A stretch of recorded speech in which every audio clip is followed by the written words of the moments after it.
আজকে আমরা দেখাবো বায়ারের নতুন একটা মেশিন লঞ্চ হয়েছে, সেটা যে ফিটিং হয়েছে কিভাবে অন করব এবং কিভাবে সেটিং করবো সেটা দেখাবো। প্রথমে আমরা মেন সুইচ অন করে দিলাম।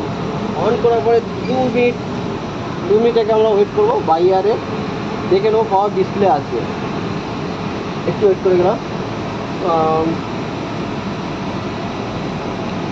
তারপরে আমাকে প্রথমে হচ্ছে স্টার্ট স্টপ টেম্পারেচার আরএস হচ্ছে রুমের যে আরএসটা হয়, যেটা ড্রাই মানে এয়ারটাকে হয়, সেটাকে দেখাবো কীভাবে স্টার্ট করতে হবে। প্রথমে স্টার্ট করতে গেলে আমাদের এই স্টার্ট অপশানে মারলাম ইয়েস, তাহলে আমাকে এখানটা ডিএচইউটা স্টার্ট হয়ে গেল। স্টার্ট হয়ে গেলে আমাকে দেখতে হবে স্টার্ট কি প্রসেস ফ্লো কত হচ্ছে, 100 যেতে পারে, 80 হতে পারে, 90 হতে পারে। তারপরে আমরা এখানটাকে সেটিংটা দেখাবো। সেটিং হলো প্যারামিটার আছে, প্যারামিটারে আমরা ক্লিক করলে বাই ইয়ারের পাসওয়ার্ড হচ্ছে ইউজার 1, পাসওয়ার্ড হচ্ছে USER1 স্ক্যাপ।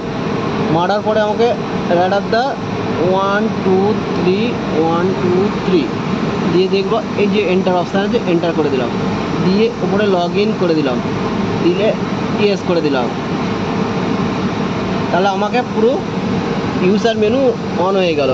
তাহলে আমাকে এখানে পোস্ট কয়েলস কীভাবে সেটিং করব, আমাকে পোস্ট কয়েলে টাচ করলাম। আমাকে যত রুম টেম্পারেচার লাগবে, ধরো 24 25 26 হতে পারে, সেইটাকে আমরা এখানে সেট করে দিলাম। আমার দরকার এখানটাকে 25, তাহলে আমি 25 সেট করে দিলাম, দিয়ে এন্টার মারলাম।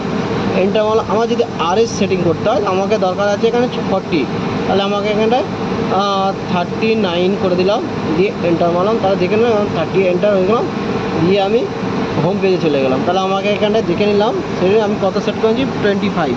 তাহলে 25 আমাকে রিটার্ন যে আসে এখন 23 আমার রুমে আছে, ঠিক আছে। এ আমার আরএস সেট করেছি 39, আমার 37 আসছে। এই হচ্ছে আপাতত এই সেটিং। দেখাবো একবার ডিএচইউটাকে পুরোটা দেখাবো কীভাবে ডিএচইউ, পরবর্তী ভিডিওটা দেখাবো পুরো পার্ট বাই পার্ট।